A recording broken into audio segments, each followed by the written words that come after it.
The Gophers could possibly bring in some quarterback competition, and that wouldn't be a bad thing. Who do I think could fit well and give Brosmer a run for his money? Hey, you are Locked On Golden Gophers. No matter what we're going to do here, we're just going to keep rowing. Your daily podcast on the Minnesota Golden Gophers. However it turns out, we're just going to keep rowing.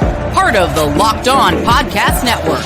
Your team every day. We're just going to keep rowing, and keep rowing.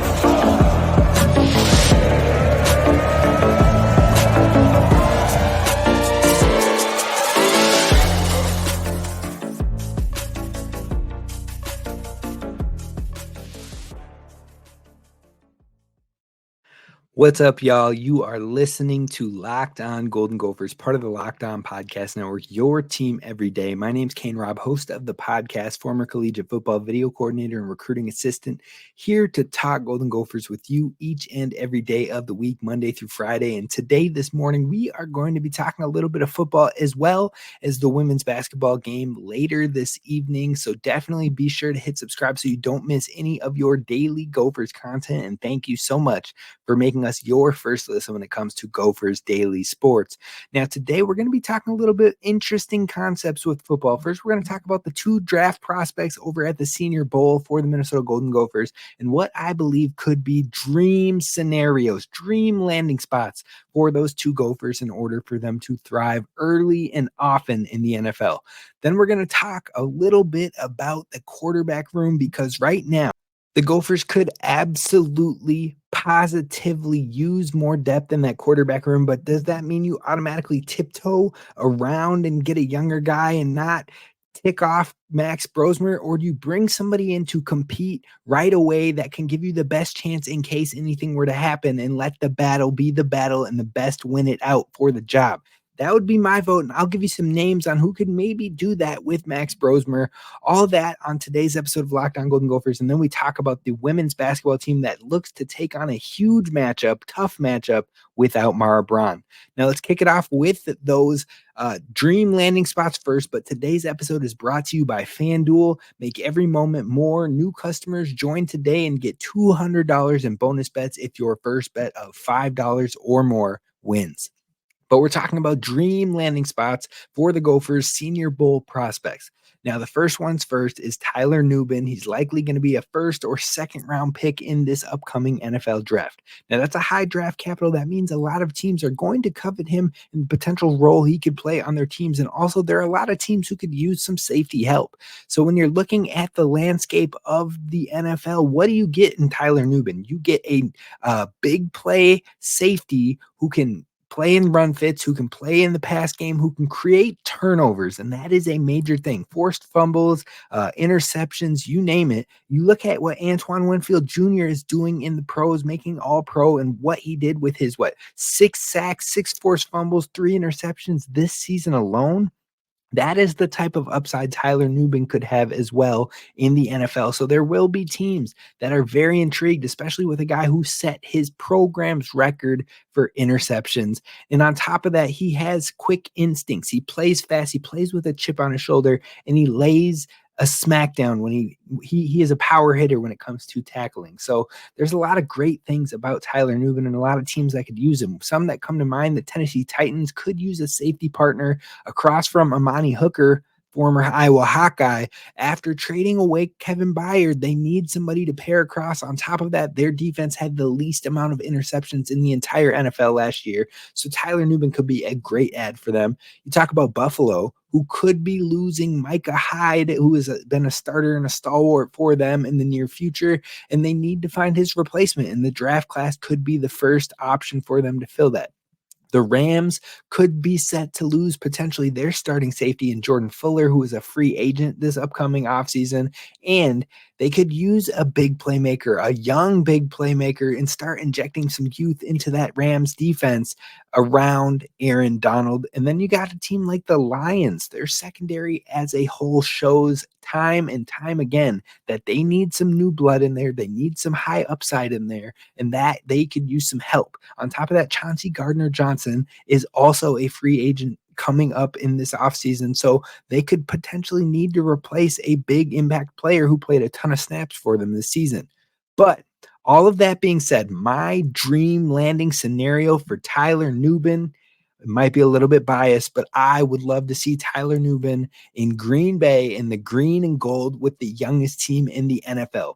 They'll have a new defensive coordinator, so he can get a fresh look under a new coordinator. On top of that, multiple Green Bay safeties are up for free agency this offseason, including Darnell Savage, who was injured this year but came back and was the starter. So I think he's someone that could definitely fill a role right away and bring high upside to a young team. The Pack have some young core pieces on that defense, on the defensive line. They brought in Luke Van Ness last year. They have Rashawn Gary. They have Kenny Clark and Devontae Wyatt on that defensive line as well. Lots of players on the younger side of things. Then you go to the linebacker core. You've got Brooks. You've got Quay Walker back there, but they're going to need to find somebody to supplement Devondre Campbell, the former Gopher as well, but he is getting older, and I believe he is coming up on free agency soon here as well. And then the cornerback room has a lot of youth in it, and it has some depth to it. So adding a young safety like Tyler Nubin could help this defense be a nightmare for the long haul. Now, flipping it to the other Senior Bowl prospect, we're talking about Brevyn Spann-Ford. Now, there are going to be teams that covet his skill set, and the teams that will want to make a play at Brevyn Spann-Ford will likely be teams that want to use the big man not only in the passing game, but also to use his skill set in the run blocking game and to help clear out the edges or to help clear out the second level defenders like a linebacker on some inside zone runs as well. So when I think about tight ends that are dependent on in both the passing game and the running game, I think of systems like Shanahan System in San Francisco, like Baltimore that uses multiple tight ends and uses them not only as receivers, but also in the run game. And then also a team like Green Bay who has used it. Now, when you look at those teams, Green Bay just went all in on last year's draft. They took 2 tight ends in day 2. They're probably not going to go back to the well for another tight end. Baltimore has Mark Andrews. They're probably not going to dive deep for a tight end either. So those aren't dream landing spots at all for me. I like the system, but I don't like the opportunity there for Brevyn Spann-Ford. Now, you talk about San Francisco, and that could be a fun one. You got George Kittle. Brevyn Spann-Ford could learn from George Kittle for a couple years. Now, George Kittle is getting older, 31 in the NFL, not make or break. I mean, Travis Kelce's been doing it at an elite level past 31, but it wouldn't be a bad choice for them to get a guy like Brevyn Spann-Ford who can work in the run blocking game, be aggressive, learn the style of George Kittle and what it takes to be a successful pro, and then maybe be able to fill his shadow and step into that role long-term. That could be maybe ideal. Maybe that is a dream landing spot. I've heard the Bengals fans all over Twitter talking about wanting Brevyn Spann-Ford, and I'm not sure that would be the best fit for him system-wise. They don't tend to run the ball. Their passing options with Jamar Chase, with T. Higgins, with Tyler Boyd, he kind of falls down the pecking order a lot there too. So I don't know if it's super ideal for Brevyn, even though I'm sure he would love to go wherever he is chosen. But my dream scenario, all of that being said, my favorite landing spot for Brevyn Spann-Ford would be the Miami Dolphins. Now, how phenomenal would he be in their run game with Devon Achane, with Raheem Mostert? They could go out and sign a big guy like Derrick Henry if they really wanted to. They have the wiggle room, and their run game is important to them. It opens up their passing game with their high flyers like Hill, like Waddle, who are speed element guys. So Brevyn could still get involved in that run blocking and be a valued asset that keeps him on the field. But also he could be a weapon in the pass game that brings something different than the others in Waddle and Hill. He brings more of that ability to be able to go up and win a contested catch, to be able to box out in the red zone. So he could bring a different red zone threat for Tua Tagovailoa and being able to box out players and try to get a fade ball in the short yardage situations and complement the speed kills approach that Mike McDaniel runs. So that's my dream scenario. Now, I believe that both of these two Gophers can really help their stock rise in the pre-draft process starting this week with the Senior Bowl. So we'll keep you posted on what we hear from both those guys moving forward. Now, Tyler, to solidify, he is a top or the best safety prospect overall, that's what this draft process can do for him. He can put his name into the conversation of round one and lock it in there, which hasn't happened often for Gophers in the draft process. The only one in the last decade, I believe, is Rashad Bateman. On the flip side, Brevin can try to raise his draft stock and get his name maybe into the day two conversation, or at the very least into that early day three conversation as well. He needs to just show that he has solid hands and pass catching ability, and he could see his name quickly rise if he can prove those two things. Now, next, we got to talk about this quarterback room because it needs depth and it needs it in a hurry. We're going to talk about who could be some realistic options that are still in the transfer portal for the Gophers, and also could a competition be a good thing for Max Brosmer? We're going to talk about that coming up next.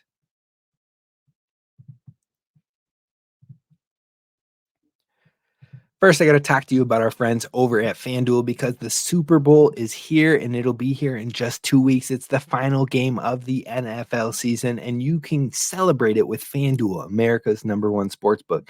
If you're like me and you want to get in on Super Bowl Sunday, you know it's all about scoring the best seat on the couch, locking in with your favorite snacks, and then placing some super bets. And FanDuel has you covered when it comes to the super bets. You can bet on the coin toss. You can bet on the Gatorade color in most situations. You can bet on the MVP and more. So definitely give it a look over at FanDuel Sportsbook. And on top of that, you can bet on different things in Super Bowl 58, from which players will score a touchdown, how many points will be scored, and so much more. And new customers can join today and get $200 in bonus bets if your first bet of $5 or more wins. Again, that's $200 in bonus bets if your first bet of $5 or more wins. So go and join at FanDuel.com/locked on. Again, that's FanDuel.com/locked on. Make every moment more with FanDuel, official sportsbook partner of the NFL.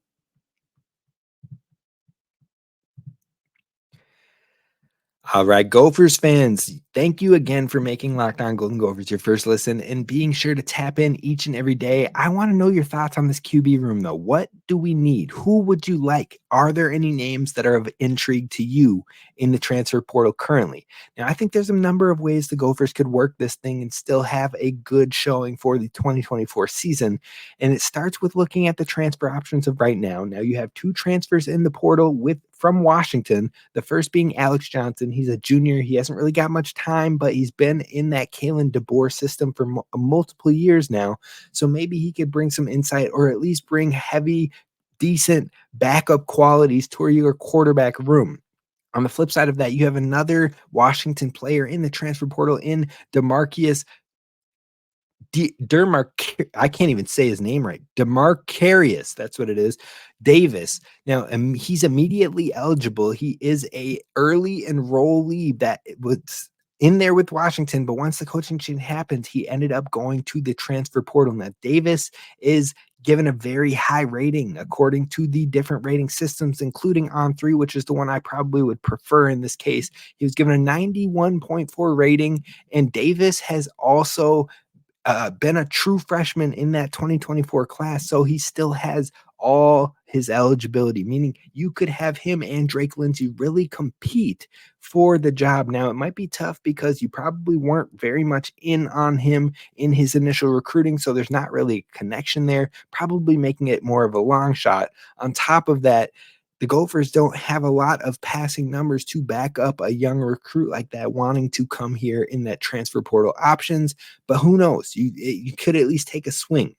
So those are two different options there. Another one is Gundy, son of the head coach of the Oklahoma State Cowboys. He was with Oklahoma State. He ended up transferring, hitting the transfer portal, going to Ohio, and then enters his name back into the transfer portal. So could he be looking for a bigger opportunity? Maybe he could come to a Power 5 school like the Gophers to try and prove himself right. Now, he played in 4 games as a freshman last year, and he went 21 for 34 for 62 completion percent in 202 yards, 1 touchdown, no interceptions. Now, that was across the 4 games, but you could bring him in and try and compete with Drake Lindsey long term, but also have someone who has played Power 5 football in moments and understands the speed of the game and also brings depth to your room. I think that would be an awesome addition for this Gophers team. And then you got a player who could go and compete with Max Brosmer from jump, and that is Jaden Delora. He played at Arizona the last 2 years. 2 years prior to that, he played at Washington State. Now he has starter experience. He played under Jedd Fisch prior to, or in this last season, prior to getting hurt. He did have only part of the season this last year, but he had really good production in 2022 and 2021. In fact, he has played both, like I said, for Washington State and Arizona, but his best year in 2022, he had 3,685 pass yards, 25 passing touchdowns, but 13 interceptions. So he needs to take care of the ball better, but he has that high upside to sling the ball around. He's someone who brings in experience, someone you could trust on the field right away, someone who understands the speed of the game and the speed of a Power 5 level of play, and also gives you immediate depth in that room.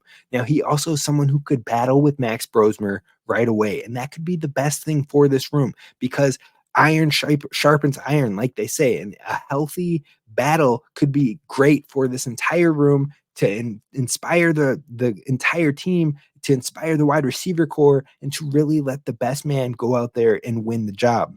Now, hopefully that wouldn't have any disdain with Max Brosmer, but you never know. Only the coaching staff would know what their selling point to Brosmer was and what would maybe irk him or excite him when it comes to competition. So that being said, you likely need to add another body to this room, at least one, maybe even two. Now, another option is waiting for that second wave of the portal come May, following the spring games. It's probably a likely option that you will see the Gophers add a quarterback after the second wave at some point, but can you risk waiting to add another body to this room prior to your spring sessions? Because just in case, if something were to happen, if some injury were to happen or something of the sort, not having solid QB play could be detrimental for the Gophers. It could put them way behind the 8 ball when it comes to the 2024 season, and it could absolutely take away the upside that the spring season could have for a team that absolutely needs it in this new Big Ten landscape with 18 teams. So we'll see what the Gophers do. I wouldn't be surprised if they try and look at a portal quarterback, but they definitely will probably take one in that second wave at the very least. Now, lastly, we're going to talk about the women's basketball team, who is taking on a Penn State team that is downright vicious. And it's a tough matchup with Mara Braun. It's going to be even tougher without her. We're going to talk about what to expect for tonight's matchup coming up next.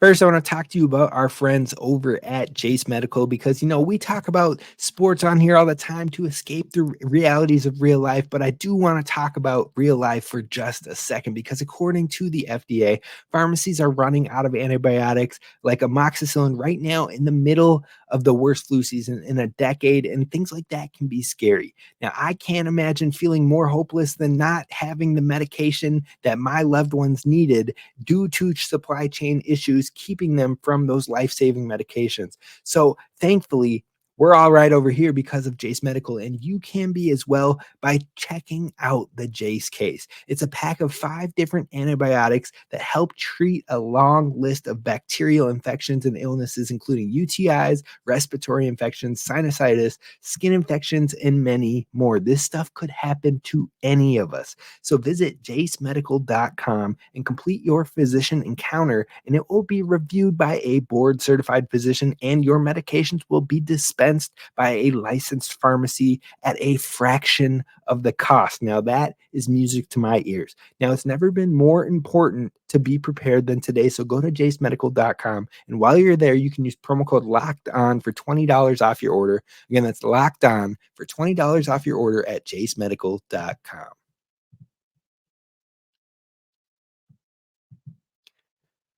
All right, let's wrap it up talking about some women's basketball. Now, the women's basketball team takes on Penn State tonight at the Barn, and it is going to be a tough matchup because Penn State is an aggressive basketball team, and it's going to be a tough one even with Mara Braun, but they don't have Mara Braun for a long period of time due to the surgery that she will be having for recovery. So overall, what is this Penn State matchup going to look like? Now, Penn State returns a ton of talent to this team from last year. On top of that, their coach is from right here in Minnesota. So she's got some roots here. She will have some supporters in the building, I'm sure, in Dinkytown.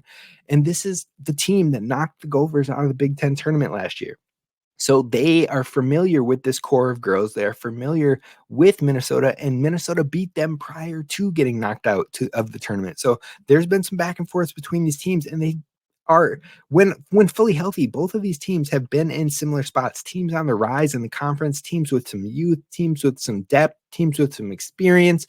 And I think overall it was set to be an amazing matchup. Now, Mara Braun being injured definitely takes a little bit of shine off of it all, but this is the same team that just blew out Maryland in their last game, a Maryland team who beat Minnesota in a close game. So they've shown their talent. Now, Penn State is 15-5 with 3 of their losses coming to ranked teams like number 8 USC by 1 point, number 12 OSU by 10 in overtime, and number 14 Indiana by 8. Now, one of those teams was Indiana, who blew Minnesota off the floor. And so you look at that and it makes you worry a little bit. But then you look at the flip side of things, a different loss Penn State has in that group of 5 is against Michigan State, who Minnesota ran off the floor. So it just shows you the gauntlet in the Big Ten. It is tough no matter who you face, and anything could happen on any night. And that's what the Gophers are going to need in this one, is something big to happen on this specific night. Now, when you look at their team, they have 4 really, really rock solid, great players within this conference. They have McKenna Marisa, who is a beast, and she is the leader of this Penn State team. She's a do-it-all guard, great guard. Overall, she plays rock solid defense. She understands the floor. She has great floor IQ. And then you pair her with Ashley Owusu, who has come alive for Penn State, especially in this month of January. Now, she transferred in from Virginia Tech, but she was recovering from an injury. So she didn't start playing until the new year hit in January. And since returning, she has played in 5 games in January, scoring 16 or more points in all 5 games. She's currently averaging 18.6 points per game, 5.8 rebounds, and 4.4 assists. But that combo of Marisa and Owusu definitely has caused problems across the conference. In fact, Penn State hasn't lost a single game since Owusu has been back and playing for them. So Penn State has those 2 as a dynamic duo. And then you've got a great defensive player in Leilani Kapanis, who is a defensive stalwart, and she also still contributes 10 points a game. But then you've got the player that I probably like the most on this team in Shayce Chesky. She was a great true freshman last year. She can shoot from deep. She has great feel for the game. She played like a veteran as a true freshman last year, and she has still improved even more in her sophomore year, averaging 14 points per game right now, and she can knock down the 3 like nobody's business. Now, those 4 players are the key players in a core rotation of 6 or 7 players overall for this Penn State team. This is not the type of opponent that you want to face when having to adjust to life, missing your star player. So this is going to be a tough game for the Gophers. And if they can pull it off, it will show a lot for this team in the confidence department, but also that they can still hang around in the face of adversity. So Minnesota will see their typical 4 starters starting this game in Gracholski, Battle, Hire, and Hart. But who will be the 5th starter to tag along with them? It'll probably switch up from game to game depending on the game plan and the personnel, but it could be any combination of Zanano, Sanders, or Holloway. I wouldn't be surprised to see them go big, have Gracholski move over to the 2, Hire to the 3, and have Holloway come in at the 4. That could be a nice big lineup that maybe could present problems for a team like Penn State. Otherwise, you might see him go 2 guards in there with Battle and Sanders, and then the other starters as well. Regardless, those 7 are probably the core of the rotation, with Ayanna Johnson in a reserve role as well. But one name I would keep an eye out for this women's basketball team is Ajak Madal. Now, she is a lengthy player. She has a unique skill set, and she isn't afraid of competition. So she could provide a different threat offensively or make other teams adjust to her for spurts of the game. I'm not saying she's going to be a starter in this year at any point of time, but if Minnesota needs more minutes from the bench, I think she would be a player that they absolutely go to or consider giving more minutes in the rotation with Mara Brown down. We're definitely going to get our first answers of this in tonight's matchup, and we'll talk about it later this week. I'll see you then. Row the boat, Sky Mago Gophers, and as always, don't forget to subscribe.